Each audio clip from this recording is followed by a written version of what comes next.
ముందుగా మనం RRB group D ఈ 2026 ఎలా ప్రిపేర్ అవ్వాలి దాని మీద ముందు మనం చూద్దాం. ఓకేనా.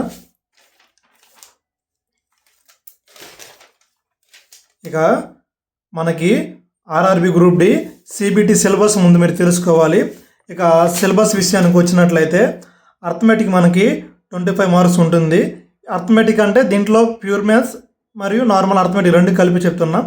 ఇక reasoning 30 marks, general science 25 marks, general awareness 20 marks.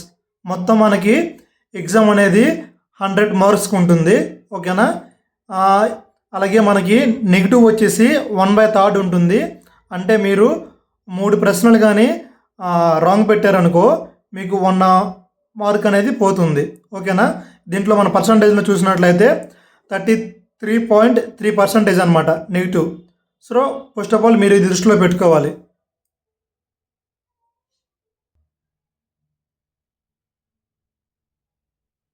ముందుగా మీరు ఈ సిలబస్లో మీరు క్రాస్ చెక్ చేసుకోవాలి. ఇంతకీ ఈ సబ్జెక్టులలో మీకు ఏ సబ్జెక్ట్ బాగా వచ్చో అన్నదాన్ని మీకు మీరే తెలుసుకోవాలి సొంతంగా. ఓకేనా. మనకి ఇక్కడ అర్థమెటిక్, రీజనింగ్, జనరల్ సైన్స్, ఈ జనరల్ అవేరెన్స్ని కొంచెం సైడ్ పెట్టండి.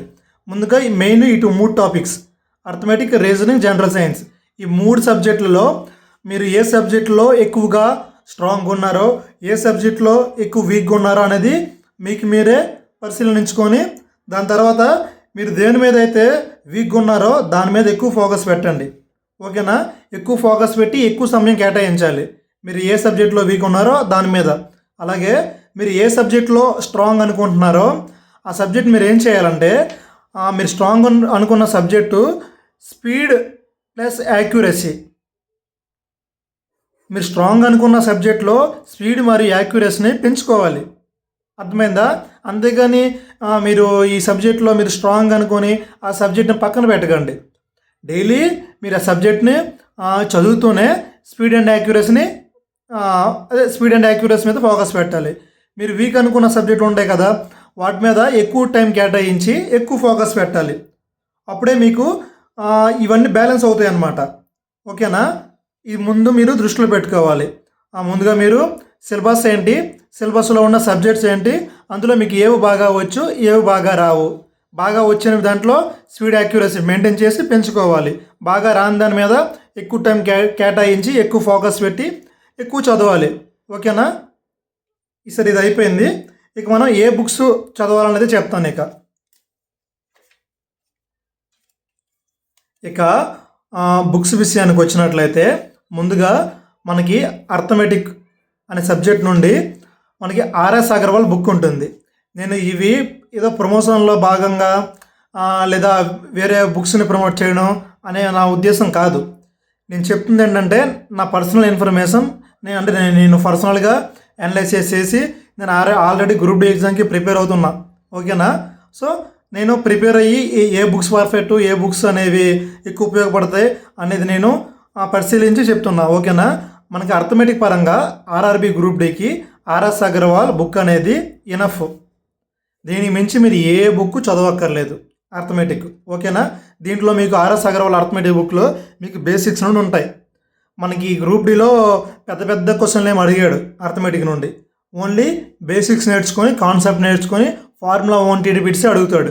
లేదా వాటికని కొంచెం మోడరేట్ ఆర్ఎస్ అగర్వాల్ బుక్ కానీ మీరు చదువుకున్నారనుకో వన్స్, మీకు ఆర్ఆర్బి గ్రూప్ డి అర్థమెటిక్ పరంగా మరి వేరే బుక్ చూడాల్సిన అవసరం లేదు. ఓకేనా. సో అర్థమెటిక్ పరంగా ఆర్ఎస్ అగర్వాల్ బుక్. దీంతోపాటు మనకి ఈ RRB group D previous year papers ఉంటాయి మ్యాథ్స్. మనకి గత ప్రజెంట్ ఈ 2024 ఎగ్జామ్ జరిగాయి కదా రీసెంట్గా. అలాగే మనకి 2022లో కూడా ఎగ్జామ్ జరిగాయి, 2019లో జరిగాయి. ఈ 3 ప్రీవియస్ ఇయర్ గ్రూప్ డి పేపర్లో మ్యాథ్స్ ఏ కాన్సెప్ట్ నుండి ఎక్కువ అడుగుతున్నాడు, వాటి లెవెల్ ఎలా ఉంటుంది అనేది మీరు ఎలా తెలుస్తుందంటే ఈ ప్రీవియస్ ఇయర్ పేపర్స్ కానీ మీరు కానీ రోజు ప్రాక్టీస్ చేసి రోజు రివిజన్ చేశారనుకో మీకు మ్యాథ్స్ మీద ఒక గ్రిప్ వస్తుంది అన్నమాట. ప్రశ్నలు ఏ విధంగా అడుగుతున్నాడు అనేది ఒక క్లారిటీ వస్తుంది. ఓకేనా. ఇక రీజనింగ్ చూసినట్లయితే నేను దీనికి కూడా రీజనింగ్ కూడా ఆర్ఎస్ అగర్వాల్ బుక్కే నేనైతే చెప్తాను.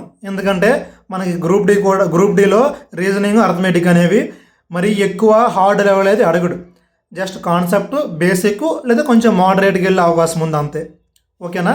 ఇక రీజనింగ్కి ఆర్ఎస్ అగర్వాల్ బుక్ లేదా ఇన్ కేస్ మీ దగ్గర ఆర్ఎస్ అగర్వాల్ బుక్ లేదు అంటే లోకల్ మీరు ఏదో ఇన్స్టిట్యూట్లో కోచింగ్ తీసుకుంటారు కదా చాలామంది, ఏ ఇన్స్టిట్యూట్ బుక్ అయినా పర్వాలేదు రీజనింగ్కి. ఎందుకంటే మనకి అర్థమెటిక్ కన్నా రీజనింగ్ అనేది గ్రూప్ డీలో కొంచెం ఈజీగా ఇస్తాడు. మీరు గత పేపర్లో చూసినట్టయితే మీకు అర్థమవుతుంది. సో రీజనింగ్ పరంగా ఆర్ఎస్ అగర్వాల్ రీజనింగ్ బుక్ లేదా local institute any institute book అయినా పర్వాలేదు. మనకు మెయిన్ కాన్సెప్ట్ ఇంపార్టెంట్ రీజనింగ్కి. ఓకేనా. ఇక జనరల్ సైన్స్, ఇది మన మెయిన్ ఇంపార్టెంట్. మనం ఈ జనరల్ సైన్స్ ఏ బుక్ చదువుతున్నాం అన్నదే మనకు మెయిన్ ఇంపార్టెంట్ అనమాట. దాన్ని బట్టే మనకి ప్రశ్నల్లో అడిగే అవకాశం ఉంది. సో మనకి ఈ సైన్స్కి సపరేట్ బుక్స్ అంటూ ఏవీ లేవు. ఓకేనా. ఇన్కేస్ సపరేట్ బుక్స్ ఉన్నా ఈ బుక్ నుండే క్వశ్చన్స్ వస్తాయంటే అలా రావు. అసలు ఏ బుక్ 99% దాని నుండి బిట్స్ అడగడు. మనకి జనరల్ సైన్స్లో మీరు ముఖ్యంగా నేర్చుకోవాల్సింది కాన్సెప్ట్. అర్థమైందా. మీరు జనరల్ సైన్స్లో నేర్చుకోవాల్సింది కాన్సెప్ట్. ఈ కాన్సెప్ట్ మీరు ఎలా నేర్చుకోవాలంటే 6 నుండి 10th వరకు ఎన్సీఈఆర్టీ బుక్స్ ఉంటాయి. ఎన్సీఈఆర్టీ బుక్స్ అంటే మన సిబిఎస్ఈ సిలబస్ సంబంధించి. ఓకేనా. దాంట్లో కెమిస్ట్రీ, బయాలజీ, ఫిజిక్స్ టెక్స్ట్ బుక్లు ఉంటాయి మనకి సిబిఎస్ఈ ఎన్సీఈఆర్టీ సిలబస్ సంబంధించిన టెక్స్ట్ బుక్లు ఉంటాయి. అవి మీరు 6 నుండి 10th వరకు టెక్స్ట్ బుక్లు మీరు కానీ ఎక్కడైనా మీ దగ్గరలో ఉండే సోర్సెస్ బట్టి వాటిని మీరు పక్కన పెట్టుకొని ఈ 10th క్లాస్ 6 నుండి 10th వరకు ఎన్సీఈఆర్టీ ఈ బుక్స్ కానీ మీరు ప్రిపేర్ అయ్యానుకో మరి జనరల్ సైన్స్ మీరు వెనక్కి తిరిగి చూడక్కర్లే. ఈజీగా 22 నుండి 25+ వరకు అటెంప్ట్ చేస్తారు. ఎందుకంటే ఇప్పటి వరకు జరిగిన ప్రతి ఆర్ఆర్బీ గ్రూప్ డి ఎగ్జామ్లో ఈ ఎన్సీఈఆర్టీ బుక్స్ నుండే డైరెక్ట్స్ బిట్ లేదా ఇండైరెక్ట్ బిట్స్ అయినా లేదా కాన్సెప్ట్ ఓరియంటెడ్ బిట్స్ అయినా మొత్తం మనకి ఈ ఎన్సీఈఆర్టీ బుక్స్ ఈ సిబిఎస్ఈ సిలబస్ నుండే వస్తున్నాయి. ఇప్పుడు చాలామంది డౌట్ ఉంటుంది, అన్న మరి మన స్టేట్ బుక్స్ కూడా ఉన్నాయి కదా అవి చదవచ్చా అనేసి. చదవచ్చు, కాకపోతే మన స్టేట్ దాంట్లో కూడా ఎన్సీఈఆర్టీ సిలబస్ ఎంత కొంత కవర్ చేస్తున్నారు కానీ ఫుల్గా 100% అయితే కవర్ అవ్వట్లేదు. 90% ఎన్సీఈఆర్టీ ఉంది. ఆ మిగతా 10% కోసం మాత్రం మీరు ఖచ్చితంగా మనకి సిబిఎస్ఈ సంబంధించిన ఎన్సీఈఆర్టీ 6 to 10th బుక్స్ మాత్రం గ్యాదరింగ్ చేసుకోండి. కొన్ని పీడిఎఫ్లు కూడా దొరుకుతాయి, అవి మీరు ప్రిపేర్ అవ్వండి. అంతేగాని వేరే ఇన్స్టిట్యూట్ బుక్లో కానీ లేదా 400-500 యూట్యూబ్లో ఓల్డ్ బుక్లు అమ్మేస్తున్నారు. మీరు అనవసరంగా డబ్బులన్నీ వృధా చేసుకుంటారు. చాలామంది ఆస్పిరెంట్స్ స్టూడెంట్స్ తెలియక అంటే ఫస్ట్ టైం అనమాట ఈ ఎగ్జామ్స్కి ప్రిపేర్ అవ్వడం, ఈ కాంపిటేటివ్ ఫీల్డ్లో అడుగుపెట్టడం. దానివల్ల ఏమవుతుంది, చాలా యూట్యూబ్ ఛానల్స్లో మా బుక్ కొనుక్కోండి 100% బిట్లు వస్తాయి, మా బుక్ కొనుక్కోండి మా బుక్ నుండే మొత్తం బిట్లన్నీ వస్తాయి అని చాలా ఛానల్లో చెప్తారు. ఎందుకు?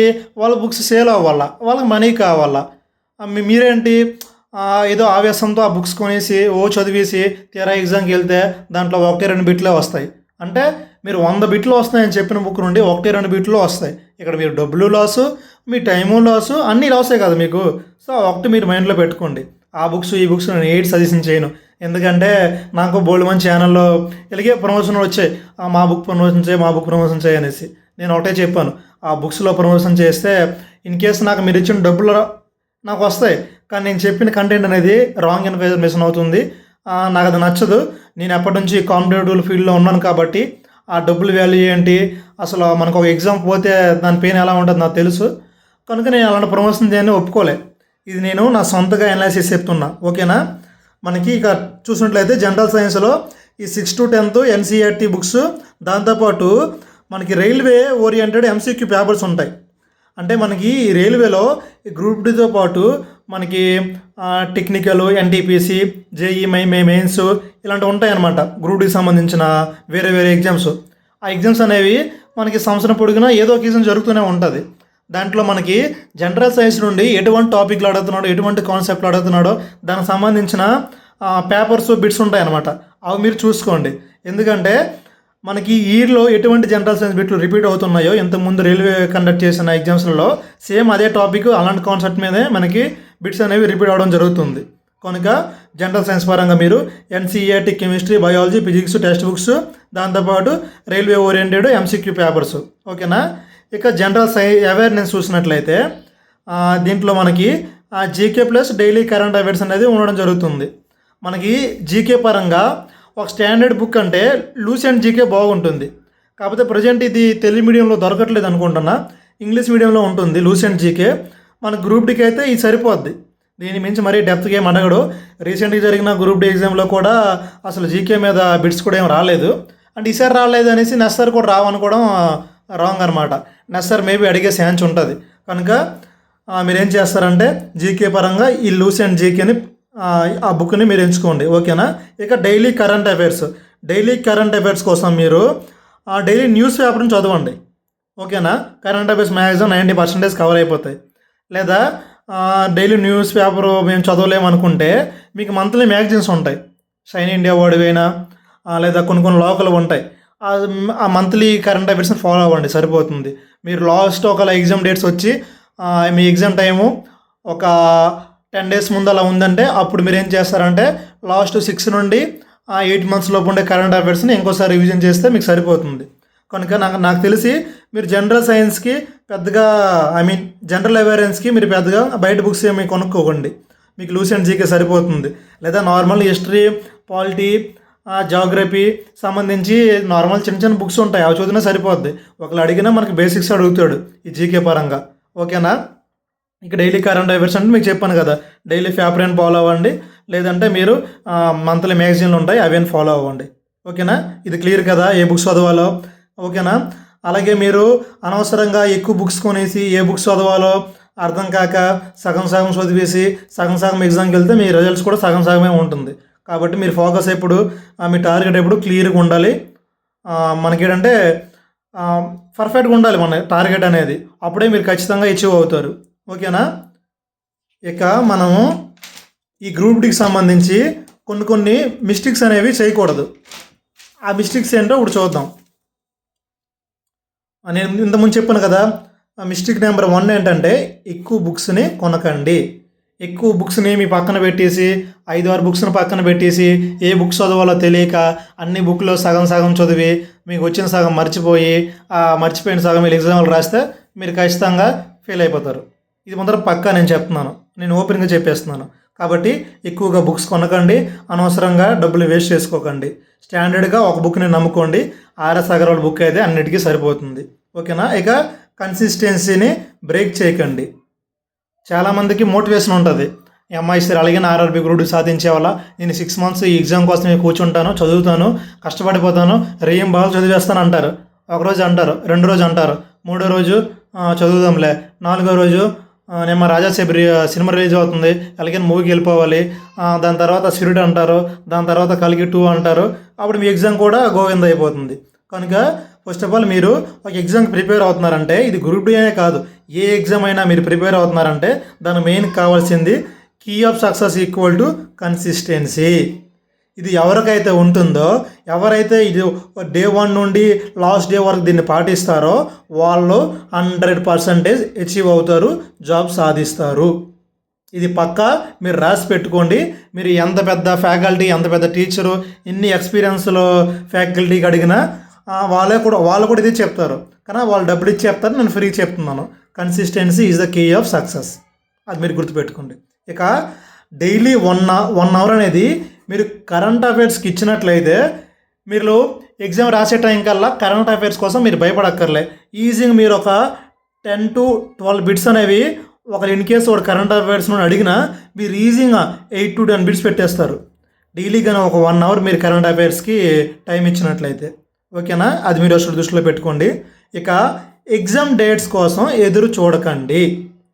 మీరు ఆర్ఆర్బి గ్రూప్ డి ప్రిపేర్ అవుతారు అంటే ముందుగా మీకు మైండ్లో ఉండాల్సింది ఎగ్జామ్ డేట్స్, ఎగ్జామ్ ఎప్పుడవుతుంది, నోటిఫికేషన్ ఎప్పుడు వస్తుంది, కోర్టు కేసు ఏమవుతుంది, క్వాలిఫికేషన్ ఏంటి, ఇవన్నీ అనవసరం. మీకు మీ ఫోకస్ వల్ల ఒకటే, సిలబస్ ఏంటి, ఏం చదవాలి, గతంలో ఏమి ఇచ్చాడు, ఈసారి ఏ టాపిక్స్ నుండి ఏ బిట్స్ వచ్చే అవకాశం ఉంది, అదే మీ ఫోకస్ అవ్వాలి తప్పించి ఈ డేట్స్ ఎప్పుడు వస్తాయి, డేట్స్ తర్వాత రిజల్ట్ ఎప్పుడు వస్తుంది, కోర్టు కేసు ఏమైంది, రేపు కోర్టు కేసు ఏమైంది, ఇవన్నీ అనవసరం. ఈ 2024 నోటిఫికేషన్ కూడా ఈ కోర్టు కేసు ఈ ఈ కోర్టు నుండి వచ్చే తీర్పు కోసమే చాలామంది ఎదురు చూసి చూసి చూసి టైం వల్ల వృధా చేసుకున్నారు. చివరికి డేట్స్ ఇస్తాడు.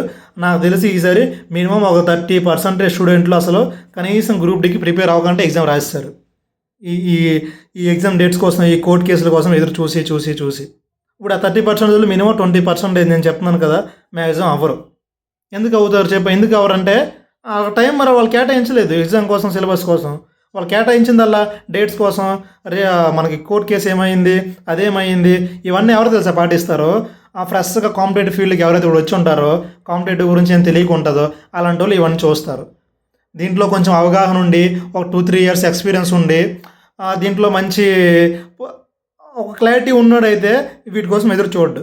కాబట్టి నా వీడియోస్ చాలామంది first time RRB group D కోసం ప్రిపేర్ అవుతున్న అభ్యర్థులు ఎక్కువ మంది ఉన్నారు, ఆ స్టూడెంట్లు ఎక్కువ మంది ఉన్నారు, నాకు అర్థమైంది. కాబట్టి మీకోసం చెప్తున్నాను, మీరు టైం వేస్ట్ చేసుకొని ఎగ్జామ్ డేట్స్ ఎప్పుడు వస్తాయి, రిజల్ట్ ఎప్పుడు వస్తాయి, దాని తర్వాత కోర్టు కేసు ఏమైంది, మా పోస్టులు పెస్తారా లేదా, ఇవన్నీ అనవసరం మీకు. ఓకేనా? మీ టార్గెట్ ఒకటే, సిలబస్ ఏంటి, నేను ఎంత చదువుతున్నాను, ఇంకెంత చదవాలి, ఎంత ఫోకస్ పెట్టాలి, ఎంత రివిజన్ చేయాలి అన్నది మీ ఫోకస్. ఓకేనా? ఓకే. ఇక అట్లీస్ట్ 1 మోక్ టెస్ట్ వీక్లీ, తక్కువలో తక్కువ. ఇన్ కేస్ మీకు సిలబస్ మొత్తం మీరు కంప్లీట్ చేసిన తర్వాత కనీసం వారానికి ఒక మోక్ టెస్ట్ అయినా రాయండి. ఈ మోక్ టెస్ట్ రాయడం వల్ల మీ సిలబస్ ఎంతవరకు కవర్ చేశారు, మీకు ఎంతవరకు ఏ టాపిక్ ఎంతవరకు వచ్చింది, ఏ సబ్జెక్ట్లో మీరు వీక్ ఉన్నారు, ఏ సబ్జెక్ట్లో మీరు స్ట్రాంగ్ ఉన్నారు అన్నది మీకు క్లియర్గా మీకు మీరే ఒక అనలైసిస్ చేసుకోవడానికి బెస్ట్ ప్లాట్ఫామ్ అంటే ఈ మోక్ టెస్ట్ రాయడం. ఇది మీరు చూసుకోండి. ఓకేనా? అలాగే మీరు గ్రూప్ డి కోసం ప్రిపేర్ అవుదాం అనుకున్న వాళ్ళు ఈ ఒక్క 1 ఇయర్ మీ ఫోకస్ మొత్తం మీ స్టడీ మీద పెట్టాలి. అర్థమవుతుందా? ఈ 1 ఇయర్ టైం మొత్తం మీ ఫోకస్ మొత్తం మీ స్టడీ మీద, మీ సబ్జెక్టుల మీద పెట్టేసి మీరు కూర్చొని చదవండి. జాబ్ ఎందుకు రాదు నేను చూస్తాను. అంతేగాని ఒక 1 వీక్ మోటివేషన్ తీసుకొని 2 వీక్స్ చదివి 3వ వీక్ కల్లా మర్చిపోయి 4వ వీక్ కల్లా మళ్ళీ ఎంజాయ్ చేసి మళ్ళీ 5వ వీక్ నుండి మొదలెడితే అలాగా మీకు 5 వీక్లు 10 వీక్లు అయిపోతాయి. ఎగ్జామ్ డేట్స్ వచ్చేస్తాయి. ఎగ్జామ్ గోవిందా, మళ్ళీ ఒక 1 ఇయర్ మళ్ళీ టైం వేస్ట్ చేయాలి. ఓకేనా? కాబట్టి నేను చెప్పేది ఏంటంటే మనకి కన్సిస్టెన్సీ ఉండాలి. రూల్ నెంబర్ 1 ఇది. రూల్ నెంబర్ 2, మీరు ఈ గ్రూప్ డి ఎగ్జామ్ అనే కాదు, మీరు ఏ ఎగ్జామ్ మీద మీకు చదవాలన్నా, ఏ ఎగ్జామ్ అయినా మీరు సాధించాలన్నా మినిమం ఒక 6 months నుండి 1 ఇయర్ దానికి టైం కేటాయించండి. అది కూడా టైం అంటే రోజు గంట గడవ కాదు, ఫోకస్ మొత్తం పెట్టేయాలి. మీకు ఈ 1 ఇయర్ ఇది తప్ప మరి గర్ల్ ఫ్రెండ్స్, లవ్, సినిమా, మన ఫ్యామిలీ, మన ప్రాబ్లమ్స్, మన ఫైనల్ బడ్జెట్, అదే ఫైనాన్షియల్ ఇది అదంతా మనం పక్కన పెట్టండి. ఏదేమైనా ఈ 1 ఇయర్ నేను దీని మీద కూర్చుంటాను, దీని మీద ఉంటాను, ఫోకస్ మొత్తం పెడతాను, చదువుతాను అన్న వాళ్ళే అచీవ్ అవుతారు. ఓకేనా? ఇదండి ఈ వీడియో. ఈ వీడియోలో మీరు ఎంతో కొంత ఇన్ఫర్మేషన్ తెలుసుకున్నట్లయితే ఈ వీడియోని లైక్ చేయండి. మరిన్ని ఇలాంటి ఆర్ఆర్బీ గ్రూప్ డికి సంబంధించి లేదా ఆర్ఆర్బీకి సంబంధించిన అప్డేట్స్ కోసం నా ఆర్జే ఎడ్యుకేషన్ యూట్యూబ్ ఛానల్ని సబ్స్క్రైబ్ చేసుకోండి. అందరికీ ఆల్ ద బెస్ట్. ఓకేనా? మంచిగా ప్రిపేర్ అవ్వండి. ఈసారి ఎలాగైనా ఈ 2026లో గ్రూప్ డి జాబ్ మీ అందరికి రావాలని నేను కోరుకుంటున్నాను. ముఖ్యంగా ఎవరికి వస్తుందంటే నేను చెప్పిన విధంగా కన్సిస్టెన్సీ అండ్ ఫోకస్ పెట్టినోడికి జాబ్ వస్తుందండి. ఓకేనా? ఇది మాత్రం మీరు మైండ్లో పెట్టుకోండి. మీకు జాబ్ రావాలంటే మీ దగ్గర ఉండాల్సింది కన్సిస్టెన్సీ అండ్ ఫోకస్. ఈ రెండే ఉండాలి. బ్రదర్ మదర్ డబ్బులు లేవు, మేము కొంచెం పూర్ బ్యాక్గ్రౌండ్ అన్న వాళ్ళకి నేను చెప్పేది ఏంటంటే యూట్యూబ్లో చాలా క్లాసెస్ ఉన్నాయి. చాలామంది టీచర్స్, చాలామంది కొన్ని మంచి మంచి ఛానళ్ళు కూడా ఉన్నాయి. వాళ్ళు ఫ్రీగా ప్రొవైడ్ చేస్తున్నారు మీకు ఉచితంగా. ఇన్ కేస్ మీరు ఒక అర్థమెటిక్ సబ్జెక్ట్లో మీకు ఒక లాభ నష్టాలు రాకపోయినా, చక్కెర వడ్డీ, బారు వడ్డీ రాకపోయినా, నెంబర్ సిస్టంలో డౌట్ ఉన్నా మీరు డబ్బులు ఇచ్చేసి క్లాసులు తీసుకోవాల్సిన అవసరం లేదు. జస్ట్ మీరు యూట్యూబ్లో మీ పలానా టాపిక్ అని ఎంటర్ చేస్తే మీకు క్లాసులు ఓపెన్ అవుతాయి. అందులో మీకు ఏ సార్ చెప్పింది బాగా అర్థమవుతుందో, బాగా మీ బ్రెయిన్కి ఎక్కుతుందో ఆ వీడియో చూడండి. ఆ సార్ని మీరు ఫాలో అవ్వండి. ఇన్ కేస్ అది నా ఛానల్ అయినా అవ్వచ్చు, వేరే ఛానల్ అయినా అవ్వచ్చు. రూల్ నెంబర్ 1 ఏంటంటే మీరు నేర్చుకోవాలి. మీకు ఆ సబ్జెక్ట్ రావడం ఇంపార్టెంట్, ఆ టాపిక్ రావడం ఇంపార్టెంట్. అది ఏ సార్ చెప్తే ఏంటి? ఓకేనా?